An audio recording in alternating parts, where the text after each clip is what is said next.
Olá, pessoal, professor André Almeida.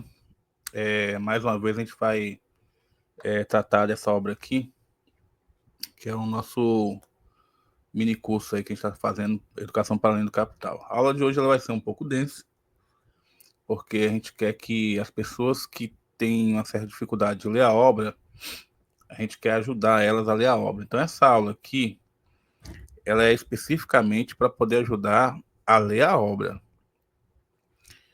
a entender passo a passo o que o mesário está querendo dizer, quem são os fundamentos de mesários, onde o mesário está buscando referenciais, qual é a perspectiva mesariana da educação. Então, essa aula aqui, ela é a aula 6, ela é nossa aula 6, e nós vamos trabalhar com a educação para além do capital. A temática da aula é: as soluções não podem ser apenas formais, elas devem ser essenciais. Steven Mesaros. Então ele vai pegar essa titulação do José Martí, e esse capítulo aí vai tratar especificamente dessa proposta que lá nas outras aulas a gente viu que ele coloca ali três pensadores e ele vai retomando isso ao longo do seu texto. Então a gente vai entrar agora no próximo título que a gente separou, tá bom? Então, só apresentando aqui a aula, vamos lá então. A obra nós já falamos sobre ela. Quais vão ser as categorias que nós vamos trabalhar hoje? Vamos trabalhar com as diferenças nos seus aspectos formais, no seu aspecto essencial, que o Mesaros vai tratar no corpo do texto. A educação formal, a educação no que compete ao processo de internalização, aos processos que Mesaros chama de falsificação da história. Vamos passar um pouco sobre o que ele aborda sobre Henrique VIII e também sobre o economista e pensador, filósofo John Locke, filósofo burguês aí, que o Mesaros vai tratar durante a obra. Nós já vimos lá que o Mesaros também chama para si para analisar o pensamento de Owen e também de Adam Smith. Agora ele vai chamar aqui o John Locke. Além desse processo, vamos também ter a questão da brutalidade, que o Mesaros vai tratar na obra, e da violência. Entre eles, nós temos a questão da conformidade e do consenso, a interiorização, a internalização e a questão da onipresença do processo aí que o Mesaros vai estar analisando do sistema capitalista. Então, esse material ele tem que ser visto como, aí ao lado à esquerda, como um farol. O que é um farol? A gente precisa, quando você está no mar, pensa da seguinte maneira: quando você está no mar, você não tem referenciais. Você não tem referenciais. Então, para que serve um farol? O farol serve para você entender onde você pode ter um porto seguro para poder chegar. Então, a nossa leitura aqui ela vai ser densa. Eu vou avisar, porque a gente vai pegar a obra e vai minuciosamente pegando pela mão, pegando as palavras-chave, tirando dúvidas. Então, é para aquela pessoa que muitas vezes, vamos pensar que um leitor, ele fez algo assim que é muito mais focado em um curso que é bem distante do processo educativo, mas foi para o mestrado, e aí no mestrado ele não consegue se apropriar das categorias, porque o curso dele é bem distante. Então, ou então a pessoa que está na graduação e aí tem dificuldade de compreender a obra, enfim, é um militante que lê a obra, mas muitas vezes ficam coisas que ele não consegue compreender no processo de leitura. Então, esse é o nosso público. A gente prefere aqui ter mais importante para nós. É lógico que a gente quer quantidade, porque é importante o processo crescer. Mas a gente quer manter a qualidade, ou seja, a gente precisa seguir a linha teórica que a gente se propôs a seguir, tá bom? Então, não é um vídeo de 10, de 15 minutos, de 5 minutos. Se você perceber que você tem dificuldade, com vídeo mais longo, vê uma parte, pausa, depois volta e vê outra parte. Eu sugiro que vocês tenham na mão uma caneta, um papel para poder fazer anotações, tendo em vista a importância das categorias que são tratadas, tá? Mas, no geral, qualquer um que tem curiosidade, queira saber do mesado, às vezes você ainda não tinha ouvido falar do autor, ou você já ouviu, mas não teve oportunidade de ter uma aula mais completa, então pode vir e assistir aí o mini curso tranquilo. Quanto maior o número de pessoas que se interessar, melhor é para a gente. Então, isso aqui é um farol para ajudar vocês a ler o livro. Aula não substitui livro. Beleza, dito isso, nós vamos abrir nossa aula com um trecho de Tempos Modernos, tá? Depois eu vou estar falando um pouquinho sobre esse trecho, ok? Então tá aí a parte de Tempos Modernos. Vamos ver que só tirar uma dúvida aqui. Deixa eu sair da tela que fica melhor para vocês acompanharem, tá ok?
Deu para a gente ter uma ideia aí de como a máquina ela acaba afetando o trabalhador. Esse é um trecho do filme de Charles Chaplin, Tempos Modernos. Tranquilo? Então vamos lá, vamos voltar aqui para a gente poder para a gente poder avançar. Ok, já apresentei essa parte, vamos lá então. Então, dentro desse contexto aqui que eu apresentei para vocês, tem algumas palavras que são muito importantes. E aí, vou pegar aqui algumas para vocês compreenderem. Como interiorização, internalização, são palavras que, para você caminhar no texto, você precisa entender do que o mesário está falando, senão você vai ficar um pouco perdido nesse processo. Então, vamos lá para a gente compreender essas palavras. Então, a primeira palavra que eu vou focar aqui com vocês é o processo de interiorização em mesários. Mesários, tratando da interiorização no campo da ideologia, ele vai dizer o seguinte, que a interiorização é um processo no qual as ideologias, valores dominantes, então você tem valores dominantes, e aí eles são impostos dentro da sociedade capitalista. Então ele está falando especificamente da sociedade capitalista. E aí, ao ser imposto pela sociedade capitalista, o trabalhador internaliza esses valores enquanto indivíduos.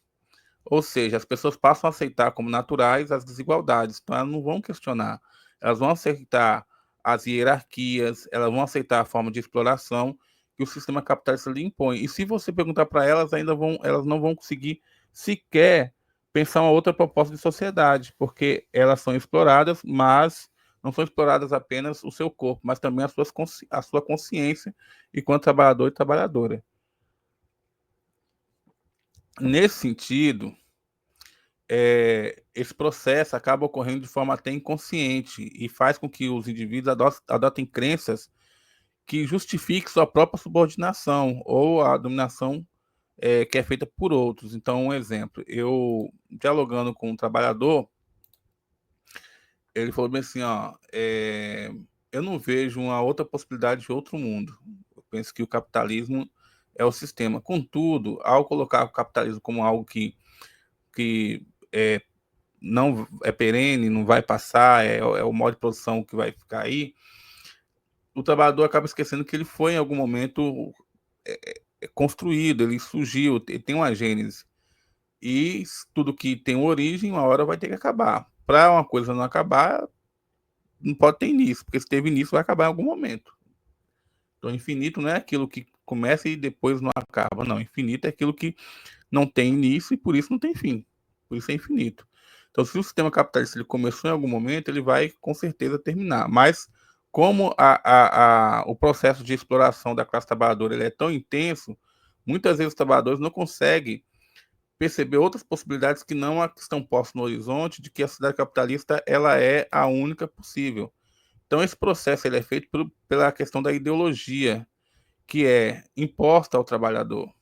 Então, interiorização é você tornar interno esses valores, é você tornar interno essa cultura, é você tornar interno essa concepção dominante e muitas vezes não ver outro processo senão esse dentro da sociedade capitalista. Isso é interiorização. E qual o local que ocorre, desculpa, e qual o local que ocorre um processo forte de interiorização? Justamente na escola. A escola é um dos processos, é um dos não só a única, mas também uma das onde a interiorização é muito forte. O indivíduo muitas vezes não consegue vislumbrar outras possibilidades que não aquelas que são impostas pelo universo da escola. Então, tranquilo. Então, até aqui a gente viu como é que funciona. Isso aí é importante porque essas palavras servem como bússola. Uma bússola para você poder caminhar dentro do próprio texto. É como se você estivesse na floresta, e você não tem um referencial, você precisa de uma bússola, você precisa de um mapa para poder saber onde você está e para poder chegar onde você quer, tá bom? Então é esse o processo. Então vamos lá. Continuando aqui, outra palavra-chave no próprio Mesários é a questão do consenso em Mesários. Então o Mesários vai colocar que o consenso ele é um instrumento de dominação. Então, como é que o Mesários argumenta isso? O Mesários argumenta que as classes dominantes, para manter sua posição de poder, não depende apenas de métodos coercitivos. O que são métodos coercitivos? A gente está falando aqui de violência. Então não dá para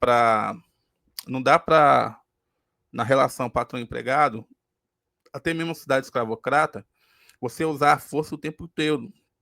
Porque se você usar a força o tempo todo, os trabalhadores, a própria aquela população que indígenas e a população que participou da diáspora e veio para cá na condição, e ficou aqui na condição de escravizados, a própria população vai se rebelar. Então você precisa, em algum momento, ter o consenso das pessoas, ou seja, fazer com que as pessoas acreditem que como se fosse duas pessoas que se encontram na condição de escravidão, elas dizem bem assim, poxa, mas a gente não tem como sair desse processo de exploração do homem pelo homem. A gente não tem como sair desse processo de exploração de um ser humano pelo outro. Então, assim, é por isso que a pessoa acredite e internalize isso. Então, não basta apenas você usar da força, você precisa construir, na concepção mesariana, o que nós chamamos aqui de consenso, ou seja, criar esse consenso para que a própria pessoa que está passando por esse processo de opressão, ela acredite que não tem outras possibilidades. Então, nesse sentido que o Mesaros vai usar a questão do consenso. Então, assim, vamos lá. Mas também de um consenso social que assegura a aceitação das desigualdades. Então, a sociedade é assim, tem uns que ganham mais, tem uns que ganham menos, é porque os que ganham menos, como Adam Smith colocou lá atrás, abre aspas, são preguiçosos, fecha aspas. Então, assim, quem assistiu a aula sabe do que eu estou falando. Então, assim, o que ele está dizendo aqui? É por isso que no processo de impor a ideologia, o sujeito, através do consenso, acredite que aquela desigualdade não pode ser modificada. Então, nesse processo, ele é moldado por ideologia, e essa ideologia faz com que a população aceite a estrutura econômica e social existente, muitas vezes sem questionar. Então, veja, então nós já vimos aqui duas palavras, né? Consenso, já vimos aqui interiorização. E esse consenso também ele se dá em uma das instituições que são fundamentais, que é a escola. É ali também que se forma essa concepção de impor uma visão de mundo para as populações. Ok, então vamos lá pela questão da internalização. Então, como nós falamos de internalização das relações de dominação, na concepção mesariana está sendo utilizado o conceito de internalização para descrever como as relações de poder e exploração do sistema capitalista não são apenas impostas de fora para dentro, mas também se tornam parte da própria estrutura psíquica e ideológica dos indivíduos. Então, assim, imagine o seguinte, ó, olha o que o Mesaros está dizendo. Vamos entender essa proposta do Mesaros. O Mesaros está dizendo que o sistema capitalista, quando nós vimos lá na primeira aula do Marx, o que o sistema capitalista fazia? Expulsava os camponeses para poder ir para a cidade, e ao chegar na cidade, esses camponeses iam procurar trabalho. E aí eles tinham que se adaptar, porque uma nova forma de trabalho, é um novo momento na história, de alguma maneira na cidade, O que ele está dizendo aqui? Está dizendo aqui que o capitalismo avançou tanto que agora ele não quer só o corpo, ele também quer a mente das pessoas. Ou seja, ele quer que o sujeito se convença desse processo de exploração. Ele quer que o próprio sujeito acabe legitimando esse processo de exploração lá na sua psique, lá na sua mente, lá na sua alma, ao ponto dele legitimar essa ideologia. Então, em outras palavras, o sistema capitalista consegue fazer com que as pessoas internalizem as desigualdades. E aí, ao internalizar essas desigualdades, as formas de exploração, como a divisão de classe ou outras concepções, acaba que esse sujeito aceitam essa realidade como naturais. Então, veja, o processo de internalização é você internalizar, não só biologicamente, mas também na sua mente, que esse é o mundo e que tudo que está aí é natural, não pode ser modificado, e que tudo que está aí é inevitável. E um dos espaços que isso ocorre, que legitima esse processo, é a escola. Ok? Até aqui nós conseguimos entender, né? Então vamos avançar aqui. O título dessa aula, o Mesaros, ele pega lá só ver uma questão aqui para ver se lá. Ele pega lá do José Martim. E aí, ao pegar dessa aula do José Martim, é interessante porque é o que ele coloca. As soluções não podem ser apenas formais. Por que não pode ser apenas formais? Vocês viram aí que nós estamos lutando contra uma forma de interiorização quanto uma forma de consenso que pega não só o aspecto biológico, mas pega o aspecto também psicológico. Então, não pode ser uma mudança apenas no campo da formalidade. Não pode só mudar a forma, é preciso mudar a essência e a dinâmica do modo de produção capitalista. E é aqui que o Mesaros novamente pega o pensamento de José Martim, que lá no início do livro ele colocou o pensamento dos três autores, Paracelso, José Martim e Marx, e retoma aqui no corpo do texto, ok? Então vamos lá então, beleza. Certo, e aí eu queria ler esse material aqui. Ele é um pouco extenso, mas vai valer a pena porque vocês vão entender uma coisa que é muito importante dentro da concepção mesariana. Primeiro a gente vai ler o material. Professor, ler, tem que ler, não tem para onde correr, tem que ler, cara. Se você quer realmente entender, saber onde está a página, etc, etc, etc. E aí, eu peguei, eu estava usando o texto da Boitempo, mas também peguei lá o texto do rapaz, ou desculpa, do site de filosofia que eu indiquei em uma das aulas. Eu fui lá, peguei, li e vi que eles traduziram e colocaram disponível lá para a gente. Então aqui eu vou ler, mas coloquei a página porque se você quiser ir grifar, talvez tenha uma mudança de uma palavra ou outra, mas no geral é o mesmo texto, tá? Enfim, então vamos lá, porque o que eu quero é que você entenda a essência do processo aqui, tá? Vamos aqui. Então, primeiro a gente vai ler, depois a gente vai destrinchar esse pensamento, tá? Então, o que o Mesaros vai dizer? O Mesaros vai dizer o seguinte: como nós vimos lá no trecho do filme Tempos Modernos, e como nós vimos com as palavras com as categorias que nós tratamos anteriormente de Steven Mesaros, ele vai agora retomar o seguinte, afirmando o seguinte: a educação institucionalizada, especialmente nos últimos 150 anos, então ele está falando da escola, serviu no seu todo, repare que ele não fala parcialmente, fala no seu todo, o propósito de não só fornecer o conhecimento e o pessoal necessário à maquinaria produtiva, em expansão do sistema capitalista, mas também o de gerar e transmitir um quadro de valores que legitima os interesses dominantes. Vocês estão vendo? Por isso que eu expliquei as palavras anteriormente para vocês. Por quê? Porque ele está dizendo aqui o seguinte: não é só agora o corpo, ele também quer a mente. Como se não pudesse haver nenhum tipo de alternativa à gestão da sociedade ou na forma internacionalizada que aceite pelos indivíduos educados devidamente, ou no ambiente de dominação estrutural e hierárquica, tá vendo? Que tem que aceitar a hierarquia, e de subordinação forçada implacavelmente, como aconteceu lá no trecho de Tempos Modernos, que aquela máquina para que o trabalhador possa comer é justamente para não desperdiçar o tempo, mas a gente vê que na esteira o próprio o trabalhador é extremamente explorado. Então vem, ó. Aí o Mesaros vai falar algo que a gente vai retomar lá na frente, que para que isso servisse, para que isso fosse aceito pelos trabalhadores, não bastava apenas, não bastava apenas só para que isso fosse aceito pelos trabalhadores, não basta apenas você adulterar toda uma conjuntura, toda uma regra no sistema capitalista. Você precisa também falsificar a própria história. Você precisa fazer com que os oprimidos não se reconheçam enquanto pessoas que fazem história, mas que a história seja falsificada ao ponto de achar que só os dominantes fazem a história.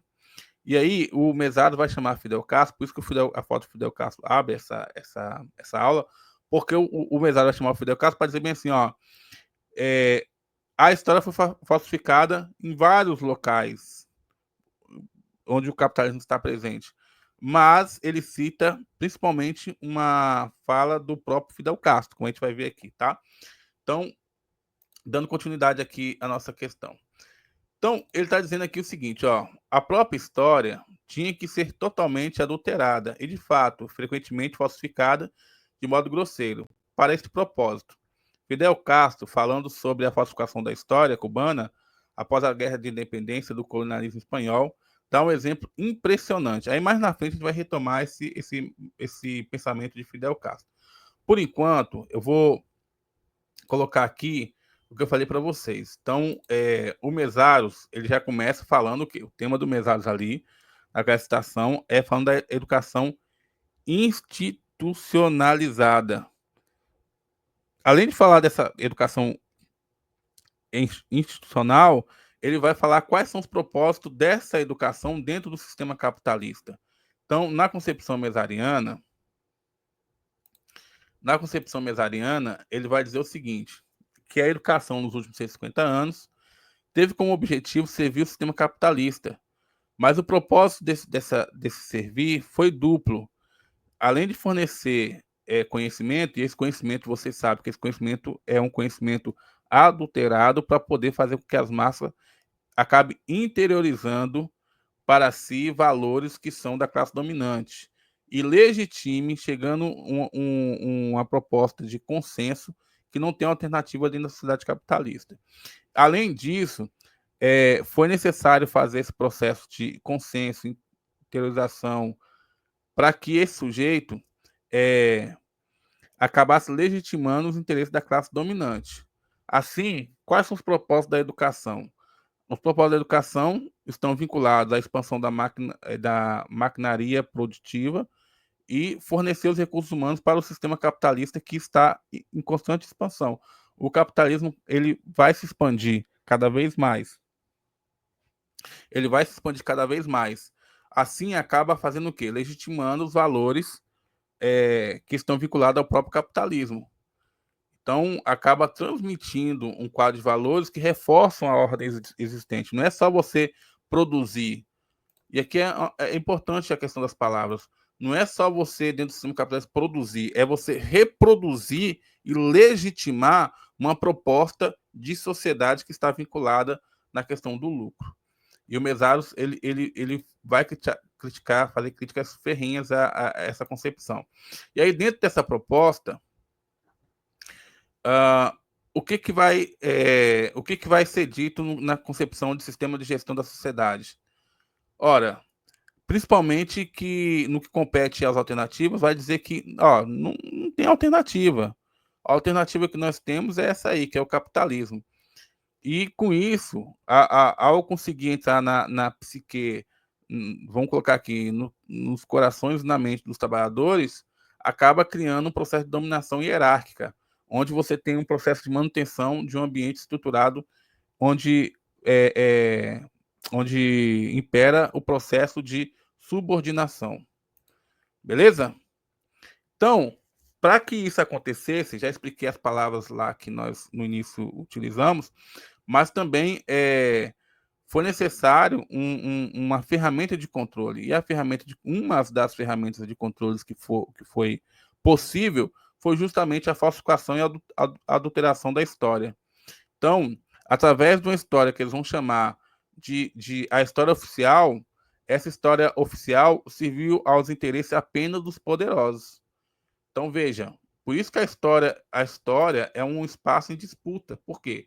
Porque como a história ela sempre vai legitimar a dominação dos poderosos, você precisa também compreender como é que se dá esse processo de falsificação. Os trabalhadores e trabalhadoras, até para que eles possam se libertar e coletivamente construir uma sociedade emancipada. Beleza, então nós estamos falando aqui do Mesaros, tranquilo? Até aqui acho que deu para a gente acompanhar o processo, certo? E aí, como eu falei com vocês, ele vai citar, no caso, da falsificação da história, ele vai fazer a citação de Fidel Castro, principalmente na questão de Cuba, que passou por um processo revolucionário.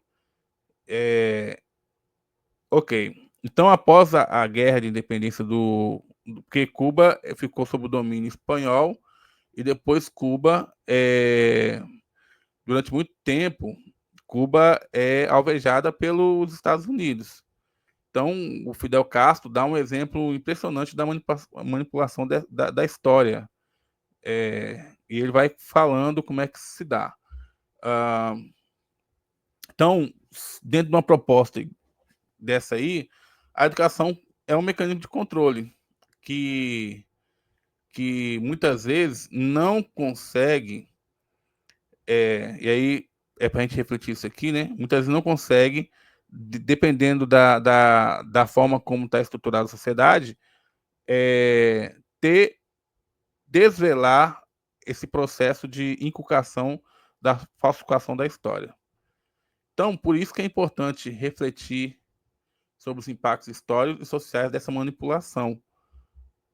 E aqui, o Fidel Castro, a gente vai pegar aqui o trecho em que ele fala sobre o processo de manipulação da história.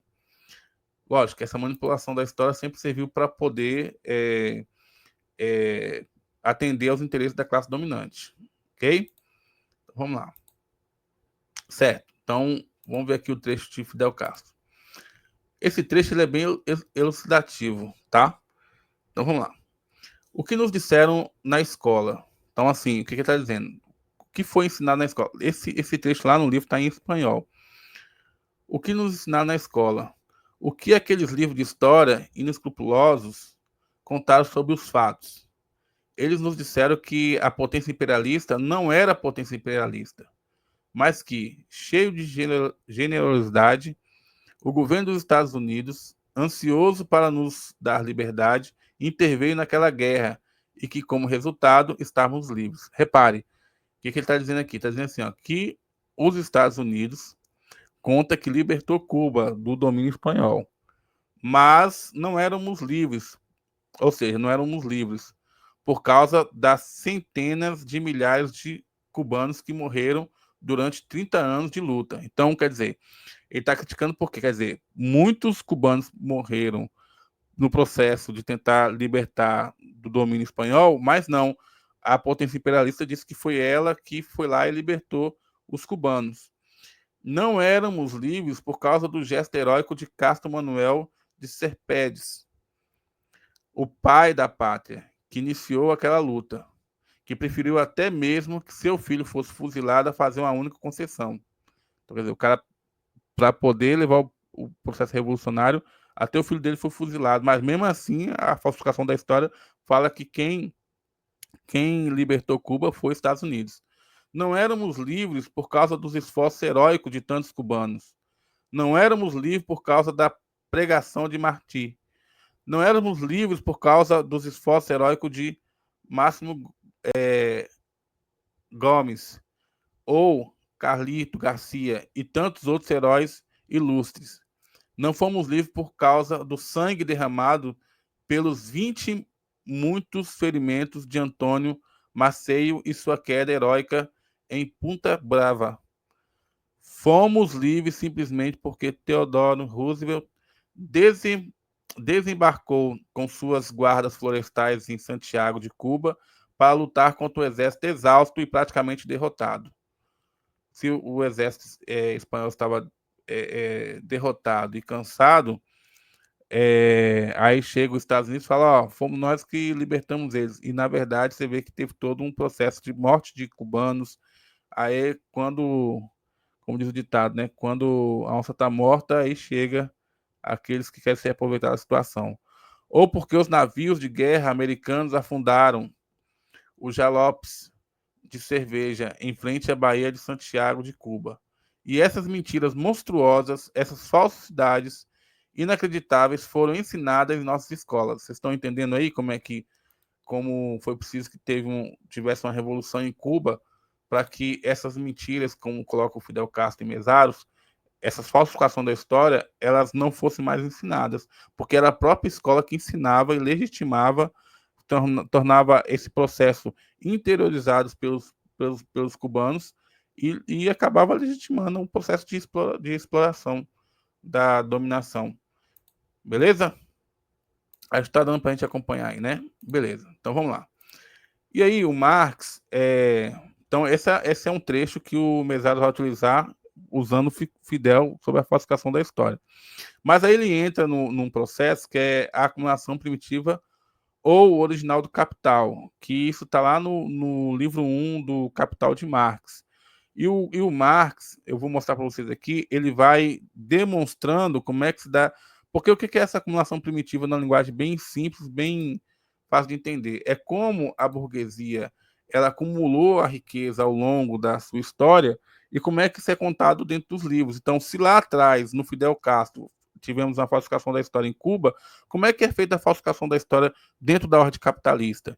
Então, aí ele vai citar o próprio Marx para poder pegar esse processo de compreensão da falsificação da história.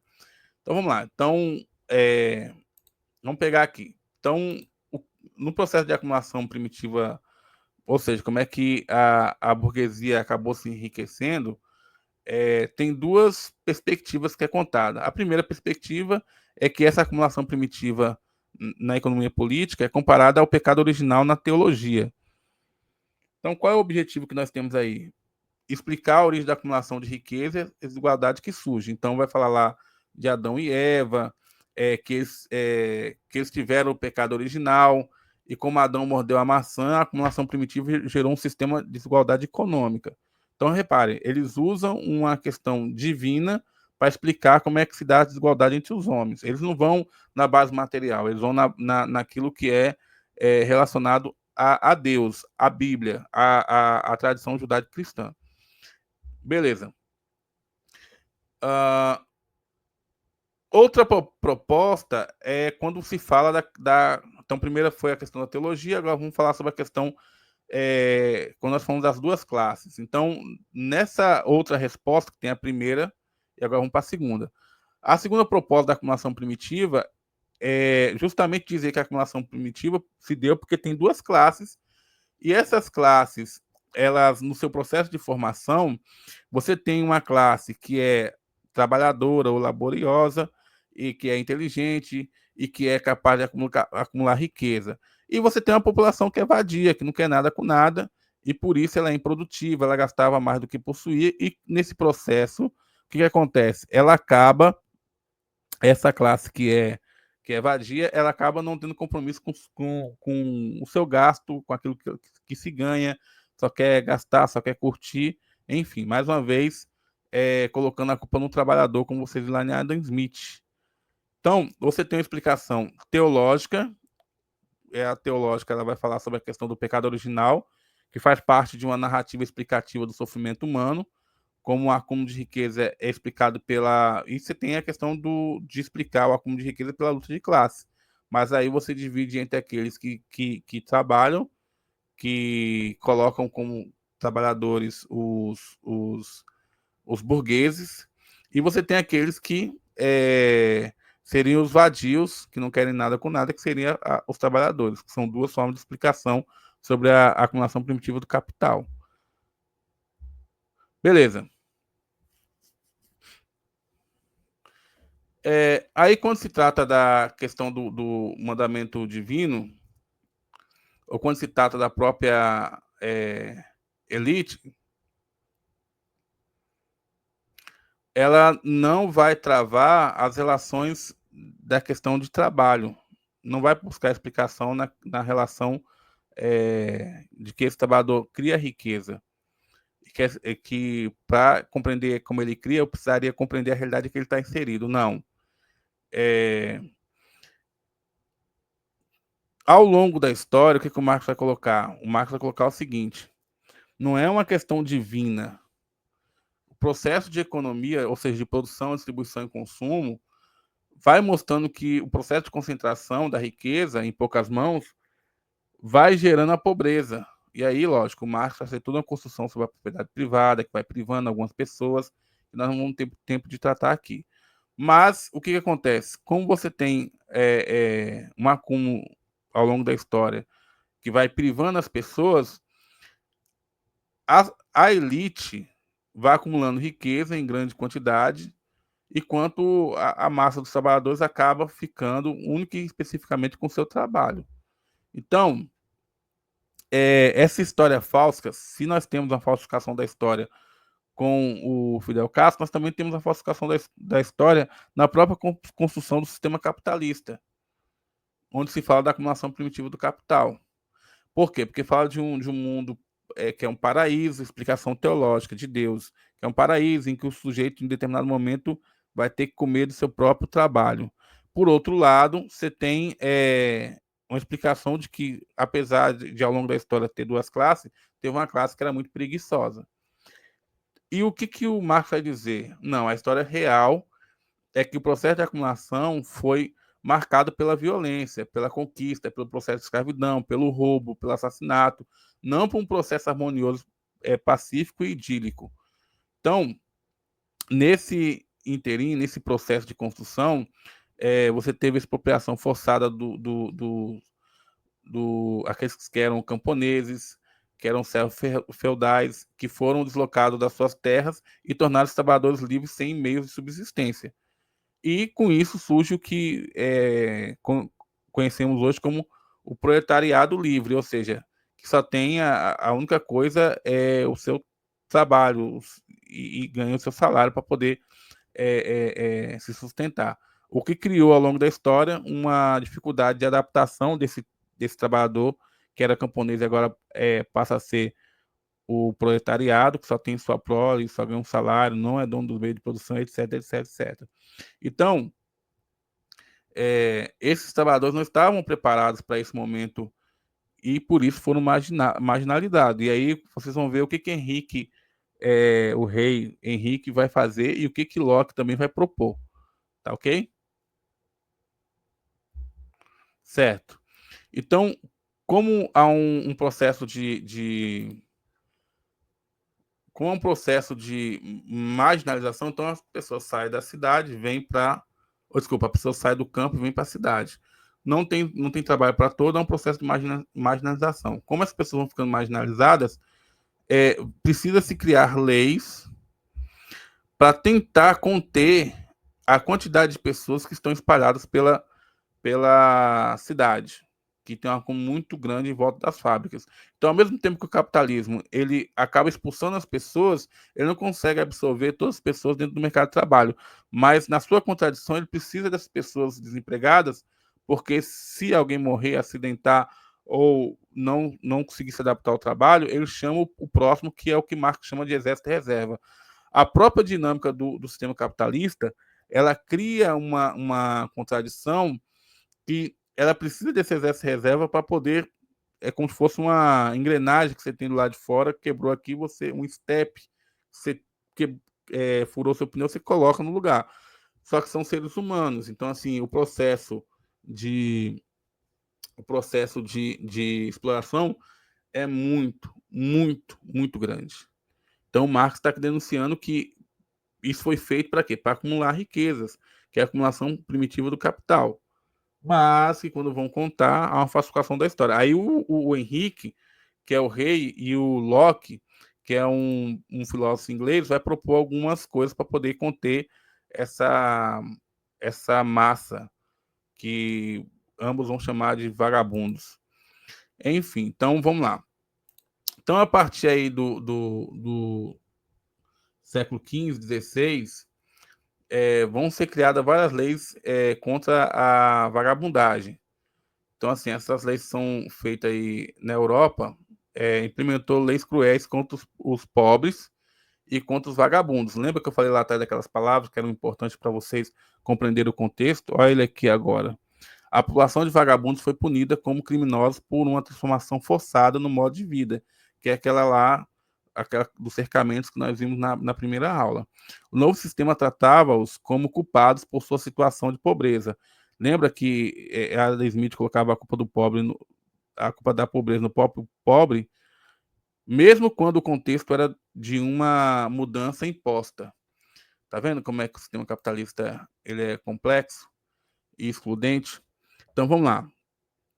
Com isso, nós tivemos repressão da classe proletária. Então, como é que era? Se você não se adaptava e tentava fugir, aí você era punido. Então, um exemplo do reinado de Henrique VIII. No reinado de Henrique VIII, 72 mil ladrões foram mortos devido à crescente criminalização dos pobres que foram forçados a roubar para sobreviver. Ou roubava, ou simplesmente morria de fome. E aí, quando eles roubavam, chegou a 72 mil ladrões que foram mortos. Então, como é que Marx fez isso? É a punição pela pobreza. A repressão teve um caráter brutal contra os que eram forçados pela falta de alternativas a cometer crimes pela e para subsistência. Então, vocês estão vendo aí que o processo não foi fácil, como é que o sistema capitalista tratou esses seres humanos. Então, assim, vamos avançar aqui. Aqui é uma citação na íntegra para você saber onde é que se encontra esse processo e como é que ele está escrito. Vamos lá. A acumulação primitiva, já expliquei o que é acumulação primitiva, desempenha na economia política quase o mesmo papel que o pecado original na teologia, ou seja, a explicação da acumulação primitiva através de Deus. Aí vem lá, Adão mordeu a maçã e por isso o pecado abateu-se sobre a espécie humana. Isso aqui é uma citação do Marx que o Mesaros faz dentro da obra, que o Marx está criticando. Por isso que nós colocamos lá no início a foto do Marx. Pretende-se explicar a origem da acumulação por meio de uma anedota ocorrida no passado distante. Havia outrora, em tempos muito remotos, duas espécies de gente, uma elite laboriosa, inteligente e, sobretudo, frugal, e uma população constituída de vadios, trapalhões que gastavam mais do que tinham. A lenda teológica conta-nos que o homem foi condenado a comer o pão com o suor do seu rosto. Mas a lenda econômica explica o motivo por que existem pessoas que escapam a esse mandamento divino. Então, tá vendo aí a explicação teológica de que Adão pecou porque comeu a maçã? Nem fala lá na Bíblia se é maçã. Aconteceu que a elite foi acumulando riqueza e a população vadia acabou por ficar sem ter outra coisa para vender além da sua própria pele. Temos aí o pecado original da economia. Por causa dele, a grande massa é pobre, e apesar de se esfalfar, só tem para vender a própria força de trabalho, enquanto cresce continuamente a riqueza de poucos, embora esses poucos tenham cessado de trabalhar há muito tempo. E aí ele se refere à burguesia, tá? Beleza, então avançando. Na história real, é um fato notório que a conquista, a escravidão, o roubo, o assassinato, em resumo, a força, desempenham o maior papel. Nos delicados anais da economia política, o idílico, ou seja, como se estivesse no Jardim do Éden, uma terra paradisíaca, reina desde os tempos imemoriais. Aí está criticando, principalmente aqueles que são economistas burgueses e falam que era maravilhoso, enfim, e busca na explicação divina as contradições da sociedade capitalista. Beleza. Como matéria de fato, os métodos da acumulação primitiva são tudo menos idílicos.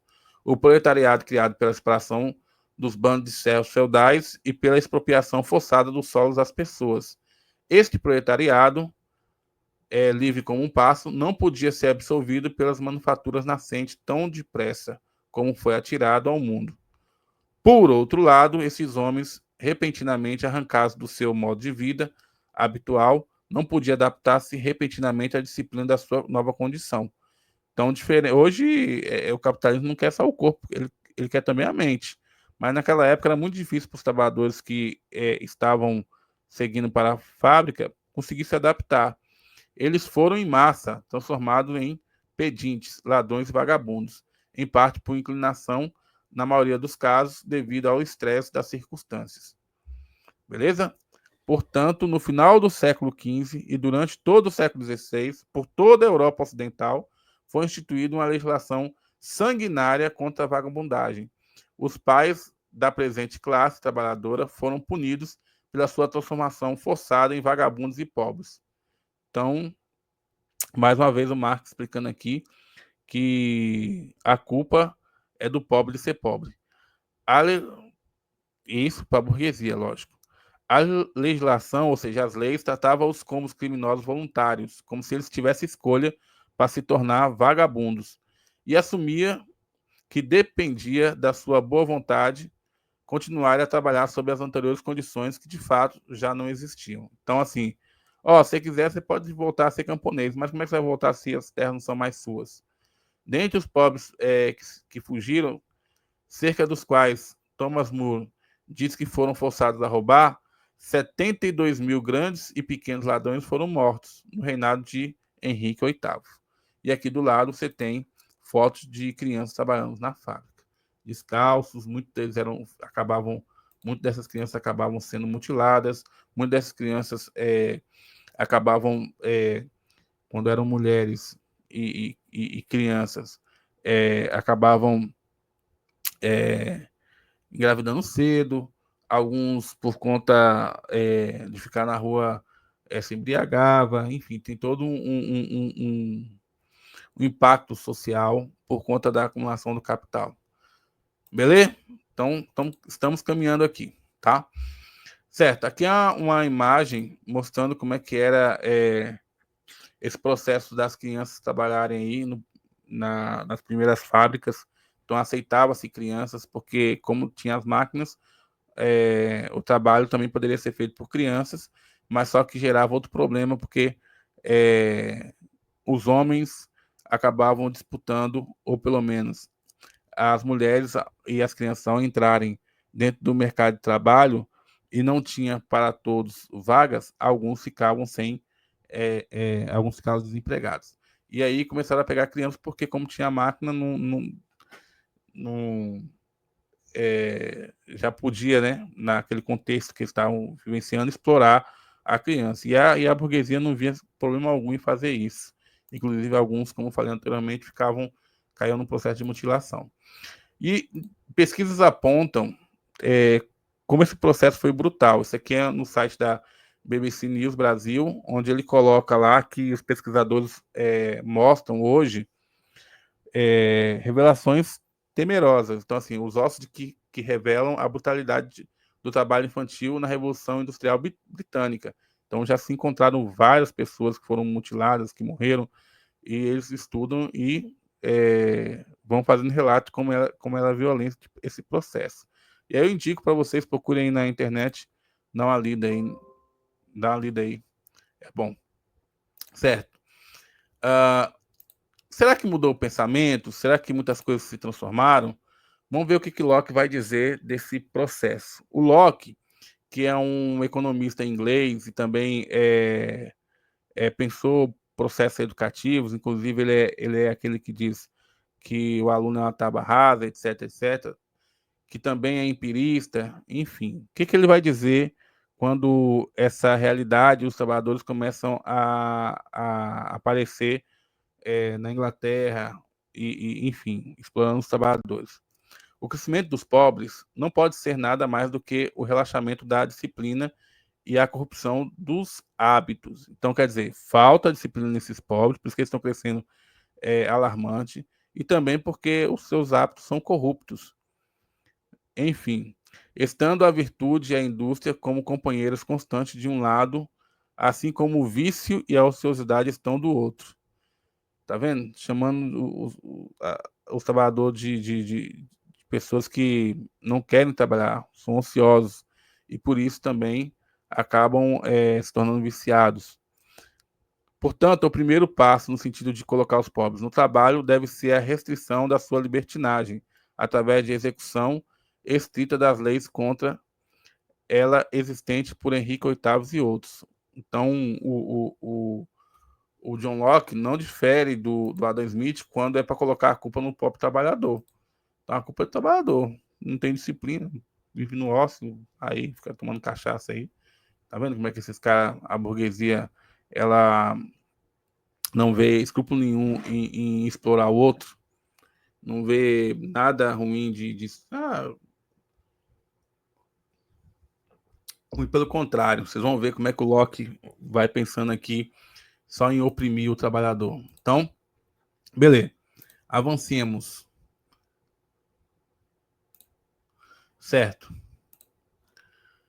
Todos os homens a mendigar nos municípios marítimos sem passes, que sejam aleijados ou tenham mais que 50 anos de idade, e todos de qualquer idade também mendigando sem passes nos municípios do interior sem qualquer orla marítima, devem ser enviados para uma casa de correção próxima, para aí serem mantidos em trabalhos pesados durante 3 anos. Quer dizer, a culpa de ser pobre é do pobre. Então vamos botar esse povo para trabalhar como escravos. Então a burguesia não tem como diz Marx lá no manifesto, a burguesia rasgou o véu dos sentimentos.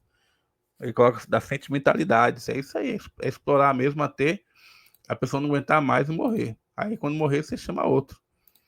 Veja, e aqui coloca o Locke. Os filhos das pessoas trabalhadoras são um fardo comum para a paróquia, ou seja, para a igreja. Aí, ó, descendo pau nos trabalhadores e dizendo que isso causa problema para a igreja. E habitualmente são mantidas na ociosidade. São, entre aspas, preguiçosos, fecha aspas, de forma que o seu trabalho também é geralmente perdido para o público, até que eles atinjam 12 ou 14 anos de idade. O remédio, como é que a gente vai poder, o que a gente vai fazer para poder acabar com isso aí?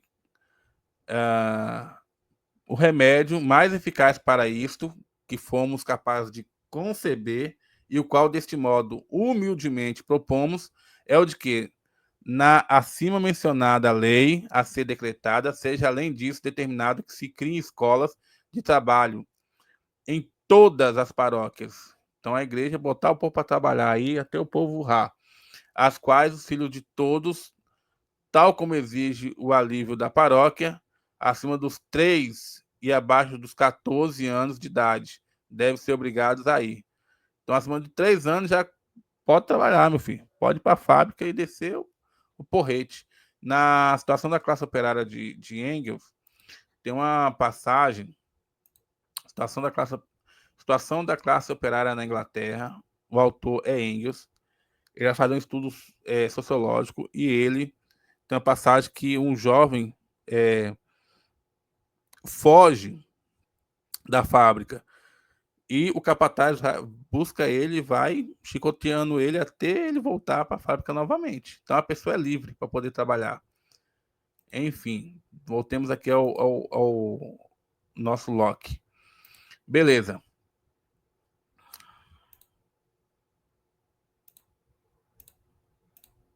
Ok.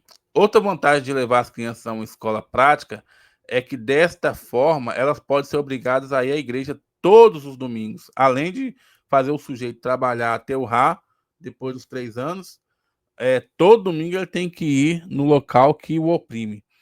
Então, aí a igreja aí, tá vendo como é que a religião funciona?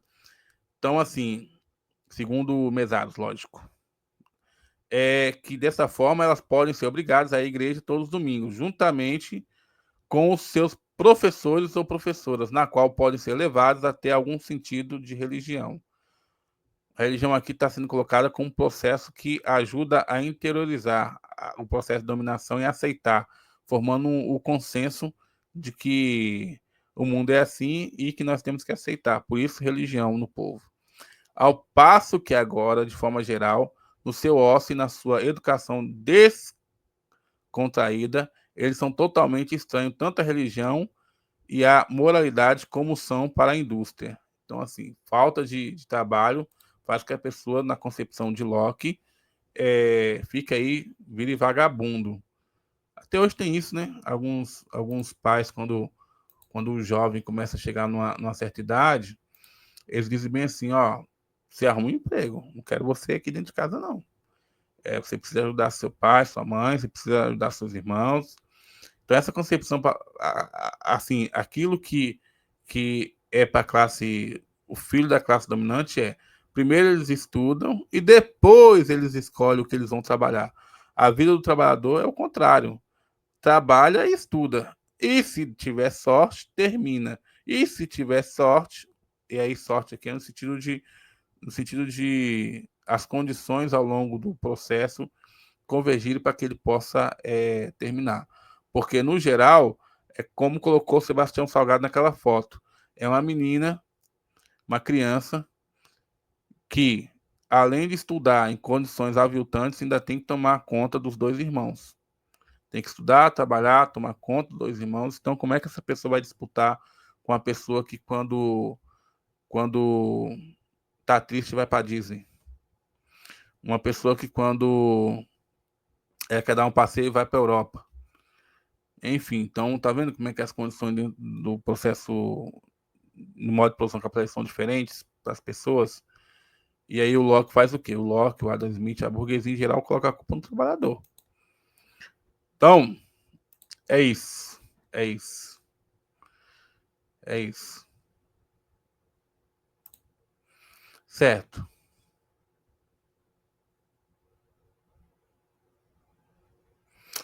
Então, assim, ó. O que que Mesaros vai colocar? Mesaros vai colocar o seguinte, que é a fala do Mesaros, tá? Mesaros vai colocar da seguinte maneira. Ó, naturalmente, as instituições de educação tiveram de ser adaptadas no decorrer do tempo. Então, aquilo que era uma escola antigamente não é a mesma coisa de hoje, de acordo com as determinações reprodutivas em mutação do sistema capitalista. Se o sistema capitalista vai se modificando, então modifica-se também a forma como o sistema acaba oprimindo as pessoas. Deste modo, teve de se abandonar a extrema brutalidade e a violência legalmente imposta como meio educativo. Anteriormente, não só inquestionavelmente aceito, mas até ativamente promovida por figuras no início do iluminismo, como o próprio Locke, como acabamos de ver. Elas foram abandonadas, ou seja, a opressão, não devido a considerações humanitárias, não é porque os caras são bonzinhos, porque o sistema capitalista é benéfico para todo mundo, quer o bem de todo mundo, não. Mesmo que tenham sido frequentemente racionalizadas em tais termos, mas porque a manutenção da maquinaria da imposição severa se tornou economicamente devastadora ou pelo menos supérflua. E isto era verdadeiro não só para as instituições formais de educação, mas também em alguns domínios indiretamente ligados às ideias educacionais. Então, o que ele está dizendo aqui? Assim, ó, cara, chega um momento aí que chega um momento que economicamente não é mais viável, entre aspas, matar o escravo, fecha aspas. Porque você mata e fica sem mão de obra. E o escravo que você compra é caro. Então você precisa criar uma certa proposta que esse próprio sujeito que passa por condições de trabalho que são precarizadas, ele diga para si mesmo o seguinte: pelo menos eu estou sendo explorado, e outros aí que nem trabalho têm. Pelo menos eu posso agradecer a Deus, a questão teológica aí de Deus. Eu posso agradecer a Deus por ser um trabalho. Tem gente aí que nem no final do mês não tem nada. Então o Mesaros está colocando aqui que chegou um momento que o capitalismo entendeu que saia muito caro ser violento com os trabalhadores. Era mais barato convencer os próprios trabalhadores de que eles estavam sendo ou estão sendo beneficiados por terem o privilégio da exploração. Nossa, véio, é cruel. Cruel. O capitalismo entrou nos poros do trabalhador, ao ponto do trabalhador não conseguir. E aí, a gente pode depois fazer um curso sobre uberização aqui no canal, ao ponto e é interessante, isso está no Ricardo Antunes, um livro chamado Icebergs à Deriva, está lá dentro do livro. É colocado o seguinte, que na forma como os uberizados se encontram hoje, eles não estão descentralizados para se reunirem e fazerem a luta, porque eles estão no celular, eles não conseguem se organizar, porque se alguém começar a fazer motim, a própria plataforma desliga o vínculo, sem contar que a própria plataforma vai dizer que não tem vínculo algum com esse trabalhador. Mas, por outro lado, eles estão cada vez mais sendo controlados pelo algoritmo, pelo celular, pelas plataformas. Então, ao mesmo tempo que tem uma centralização muito forte de saber que horas que o sujeito vai trabalhar, tentar forçar ele a trabalhar 12, 14 horas, ao mesmo tempo que tem um controle muito forte sobre saber onde ele foi, o que ele fez, o que ele deixou de fazer, um controle muito forte de mandar passageiros, corridas para aqueles que têm uma subordinação maior e um número menor de corridas para aqueles que tendem a não subordinarem. Então, nesse ponto, o controle é muito forte, mas quando você vai para o processo de luta, há uma descentralização de tal forma que o trabalhador não se reconhece como trabalhador. Ele se vê como, abre aspas, colaborador, fecha aspas. E o processo de exploração que ele passa, que é aviltante, ele muitas vezes precisa justificar.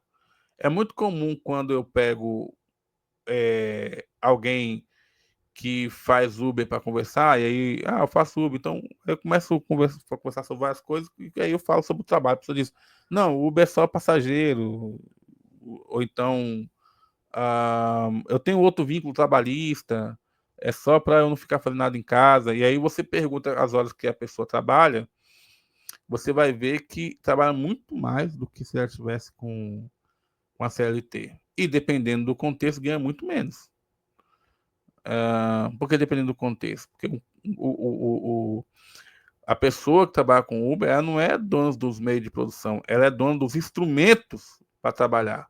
Então, ela é dona do seu carro, ela é dona da sua internet, ela é dona do seu celular, coisa que é dona de fazer com que esse carro passe pela manutenção.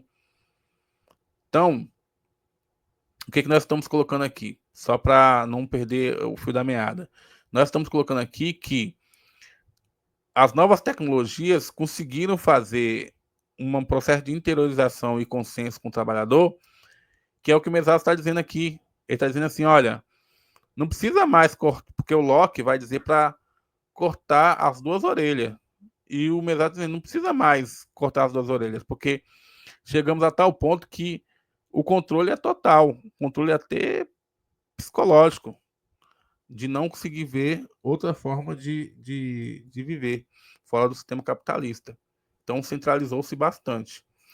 E, repare, sempre o Locke coloca que os trabalhadores devem ser presos, ou se são presos, muitas vezes não têm direito. E você fala, poxa, isso acontece na burguesia lá do século XVIII. Isso é antigo. Não, eu vou mostrar aqui para vocês aqui uma reportagem que foi feita com a Xuxa, que é a expressão da burguesia brasileira, e é o que ela fala aqui.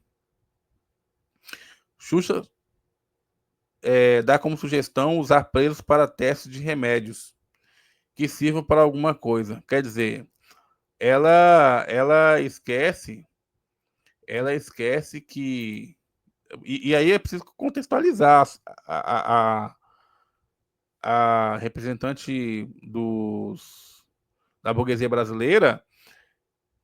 Ela se comoveu porque não pode mais fazer experimento com animais, mas com seres humanos pode. Tá vendo como é que a burguesia brasileira ela é? Então, exemplo, na época do nazismo, você tinha um contexto, não estou dizendo que justifica o que foi feito, não estou dizendo que isso justifica Auschwitz, não é isso que eu estou dizendo, não vão distorcer o que eu estou dizendo. Eu estou dizendo que existia um contexto de guerra em que as pessoas estavam se matando. E lógico, todo mundo aqui é contra o que foi feito em termos de genocídio. Mas existia um contexto de guerra. A representante da burguesia brasileira está dizendo o seguinte: não, não, taque remédio nesse povo, se morrer, morreu. É praticamente aquilo que foi feito na Alemanha nazista, de fazer experimento com as pessoas e que se dando resultado. Então a burguesia ela não tem escrúpulos. Ela vai fazer o que for preciso para poder se manter no poder. E tem trabalhador que defende, com unhas e dentes,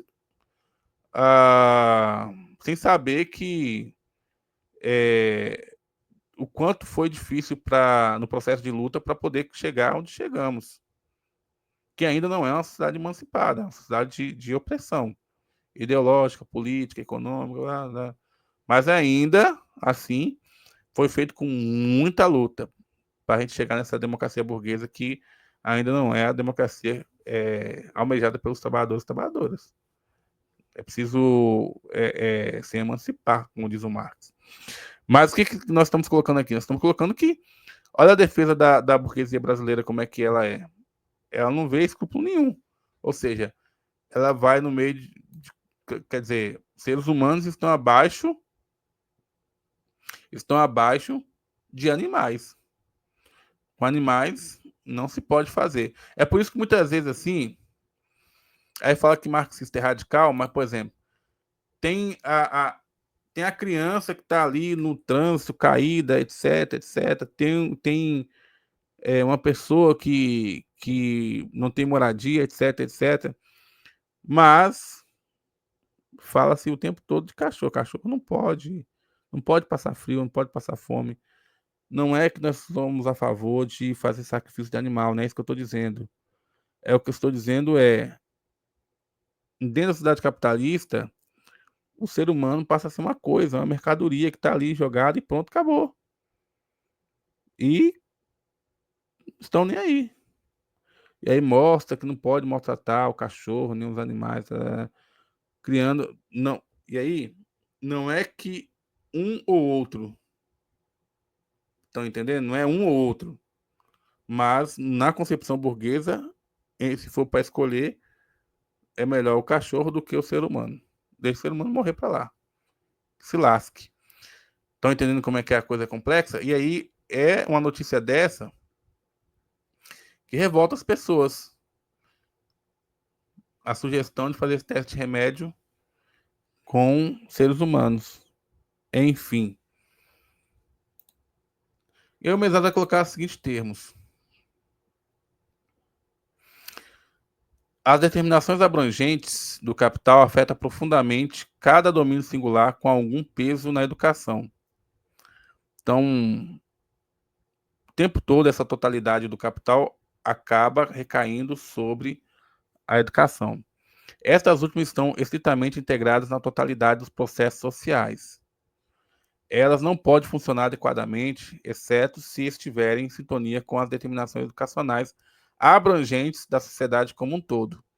Então, como a escola é uma parte do sistema capitalista, ela tem que funcionar da mesma forma que o capitalismo quer, focada no lucro, na exclusão, focada na opressão, focada em inculcar o consenso, enfim. E aí o Mesaros vai colocar assim, aqui a questão crucial sobre a regra do capital é assegurar a adoção por cada indivíduo das aspirações reprodutivas objetivamente possíveis da sociedade como seu próprio objetivo.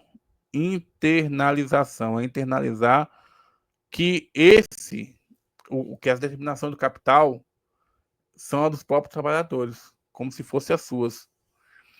Por outras palavras, no sentido verdadeiramente amplo do termo educação, trata-se de uma questão de interiorização pelos indivíduos, como indicado no segundo parágrafo dessa seção, da legitimidade do posto que lhes foi atribuído na hierarquia social.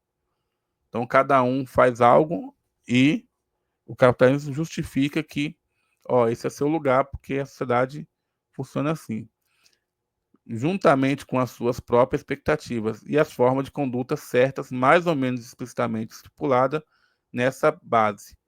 Enquanto a interiorização, já expliquei o que é isso, pode fazer o seu bom trabalho para assegurar os parâmetros reprodutivo abrangentes do sistema capitalista. A brutalidade e a violência podem ser postas de parte, embora de modo algum permaneçam abandonadas, como modalidades dispendiosas de imposição de valor, como de fato aconteceu no decurso do desenvolvimento capitalista moderno. Então, assim, à medida que tem consenso e interiorização, não precisa você fazer a força. O sujeito já, você pensa, você chega para o sujeito assim, ó, você vai trabalhar, mas você vai chegar no horário ou você quer procurar um emprego? Não, mas eu vou chegar no horário. Apenas em períodos de crise, onde você tem uma crise aguda, se dá de novo a projeção ao sinal da brutalidade e da violência com o objetivo de impor valores, como demonstraram em tempos recentes as tragédias dos muitos milhares de desaparecidos no Chile e na Argentina. Ele refere-se aqui às ditaduras chinesa, ou desculpa, a ditadura chilena. Oh, deixa eu voltar aqui, deixa eu arrumar aqui minha fala. O que Mesaros refere-se aqui é a ditadura do Chile, lá aquela de Pinochet e seu governo neoliberal, e também a ditadura na Argentina, onde ele fala que morreu milhares aqui, tá? Enfim, então o que o Mesato está dizendo? Ó, dependendo do contexto, a violência volta. Dependendo da proposta, a violência volta. Mas se não for preciso, se tiver consenso, se tiver aceitação dos trabalhadores, não precisa violência. Porque eles mesmo querem ser explorados, no sentido assim, na concepção de análise de como o capitalismo acaba interiorizando no trabalhador os valores que são seus. Que são seus, mas que o trabalhador internaliza como se fosse deles. Mesmo que as condições materiais de exploração e dominação e hierarquia apontam justamente o contrário, que esse processo foi introjetado, incorporado, internalizado no trabalhador. Beleza? Ok. Então, assim, para terem a certeza, as instituições de educação formais, aí fala das escolas, são uma parte importante do sistema global da interiorização. Então, a escola não está apartada. Ela lembra da falsificação da história que o próprio Fidel Castro falou lá atrás, mas apenas uma parte. Então, a escola não é o todo. Ela contribui. Quer os indivíduos participem ou não, durante menores ou maiores, mas sempre bastante limitados número de anos nas instituições de educação formais. Eles devem ser induzidos a uma aceitação ativa ou mais ou menos resignada dos princípios reprodutivos orientadores dominantes da própria sociedade, adequados a seu posto da ordem social e de acordo com as tarefas reprodutivas que lhe foram assinadas. Então, ele também tem que aceitar o seu lugar dentro da sociedade capitalista. É assim que prega o Capital. Sob as condições da escravidão ou da servidão feudal, isto é, naturalmente, um problema bastante diferente daquele que deve prevalecer sobre o capitalismo. Mesmo quando os indivíduos trabalhadores formalmente não são de todo ou são muito pouco educados no sistema formal do termo. Por que que mesmo quando as pessoas... Então, assim, você tem a escola vai legitimar, vai passar aquilo para o trabalhador. Mas tem trabalhador que durante o processo, ele vai sair da escola. E mesmo saindo da escola, ele acaba legitimando a proposta de opressão. O Mesato está dizendo aqui o seguinte, porque o capital ele é onipresente. Ele está em toda parte. A escola é uma parte importante, mas ele está em toda parte. E com isso, nos ditos populares, nas músicas, nas novelas, nos grupos de WhatsApp, então ele está em toda parte. Então, esse sujeito que mesmo saindo da escola, desculpa, mesmo saindo da escola, ele ainda recebe o impacto da onipresença da escola, da onipresença do sistema capitalista, que por estar em todas as partes, acaba criando nele um consenso, onde ele interioriza para si o processo de dominação, como se não tivesse outra forma de vivenciar e de viver. Beleza? Aí o Mesaros está dizendo isso aqui. Então, assim, todavia, ao interiorizarem as pressões exteriores, que são omnipresentes, ou seja, estão presentes em toda parte, eles têm de adaptar as perspectivas globais da sociedade de consumo, como os limites individuais inquestionáveis das suas próprias aspirações. Então, o limite máximo da sociedade capitalista é você se tornar um consumidor. Apenas a mais consciente ação coletiva pode destrinçá-los desta grave situação de, vamos chamar assim, uma situação paralisante, que colocaram nele uma espécie de, usar um termo aqui, anestésico, onde ele não consegue ter a percepção da gravidade da exploração que provoca nele. Vista nessa perspectiva, torna-se bastante claro que a educação formal não é força ideologicamente primária que cimenta o sistema capitalista, nem é capaz de, por si só, fornecer uma alternativa emancipatória radical. Se não é a escola, se não é a escola, Se não é a escola a única que inculca isso no trabalhador, mas tem todo um complexo que está em toda a sociedade, em todo lugar, impondo isso para ele, também o contrário não é verdade, que só a escola sozinha vai conseguir levar o trabalhador para o processo emancipatório, de libertação dessa opressão que está em toda a sociedade.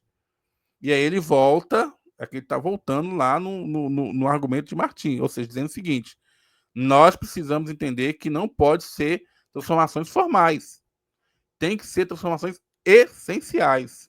A sociedade tem que se transformar como um todo. Beleza?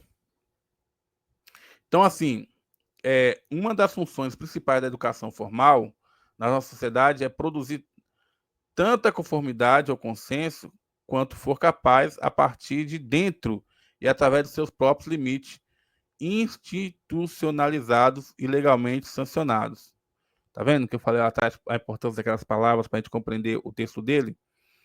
Se qualquer coisa se você esquecer, volta lá de novo. É bom vídeo que você pode voltar. Esperar da sociedade mercantilizada, ou seja, que transforma tudo em mercadoria, a promulgação ativa ou mesmo a mera tolerância de um mandato às suas instituições de educação formal, que as convidasse a abraçar plenamente a grande tarefa histórica do nosso tempo. Qual é a grande tarefa histórica do nosso tempo? A grande tarefa histórica é romper com a lógica do capital, no interesse da sobrevivência humana. Seria um milagre monumental. Então, assim, está dizendo, olha, eu sei que a educação ela cumpre um papel importante, mas achar que essa educação, nos modos que nós vimos aí, que está sempre para servir o sistema capitalista, é ela que é uma parcela do poder, ela vai transformar a sociedade como um todo, é esperar demais. Seria o que os críticos chamam de educação redentora, ou seja, achar que a educação pode transformar tudo. É isso que o Mesário está criticando. Então, assim, é por isso que também no domínio educacional os remédios não podem ser formais. Isso tem que ficar bem claro para vocês. Os remédios não podem ser formais, não pode só mudar a forma. Eles têm que ser essenciais. Isso aqui ele pega de Marti. Por outras palavras, eles devem abarcar a totalidade das práticas educacionais da sociedade estabelecida. Não é só a escola em si, mas toda a prática, do mesmo jeito que o capitalismo faz. O capitalismo não está em todos os poros, o capitalismo não está em tudo. Então, se queremos transformar, também temos que ir para a escola com um papel importante. Ele não está negando isso. Mas ele tá dizendo o seguinte, que é preciso que seja práticas que alcancem a totalidade da sociedade. E aí, para terminar, a gente vai ler aqui uma frase do Antônio Cândido de Mello e Souza, que ele diz o seguinte: o capitalismo não tem face humana nenhuma. O capitalismo é baseado na mais-valia e no exército de reserva, como Marx definiu. O que se pensa que é a face humana do capitalismo é que o socialismo arrancou dele com suor, lágrimas e sangue. Então, essa é a aula de hoje. Nós conseguimos aí terminar e tinha algumas citações que eram um pouco maiores, porque eu achei pertinente a gente, do mesmo jeito que a gente pode internalizar modos que são de consciência e exploração, como colocou o Mesário, nós também temos que internalizar essa proposta que o Mesário está fazendo, ao ponto de compreender que existem outras possibilidades e como essas possibilidades podem ser criadas, que não seja só no campo da educação enquanto mercadoria, tá bom? Então, curte aí, compartilha, manda esse vídeo para quem está com dificuldade de ler o livro, para a gente poder ajudar essas pessoas. Então, peguei ali parte a parte, fui com você, peguei você pela mão, tudo direitinho. É isso, é isso. Tem aumentado bastante o número de visualizações das aulas, em compensação tem tido um número muito pequeno aí de curtida das aulas, de comentário. É bom saber quem está assistindo, teve algumas pessoas que entraram em contato aí, para a gente poder também ver se a gente está no caminho certo. É bom porque a gente vai se reorganizando, se reordenando e vendo aí o que é pertinente para vocês que estão assistindo essas aulas, tá? Então, a gente tem alguns cursos aí que a gente vai estar ao longo do ano liberando, mas eu preciso que vocês coloquem aí se vocês gostaram ou não e qual é o curso que vocês fazem para que eu possa também ir para aquela perspectiva, tá bom? Então, no mais, curte, compartilha, manda para quem está tendo dificuldade esse vídeo. E é isso. Um forte abraço a todos e até a próxima.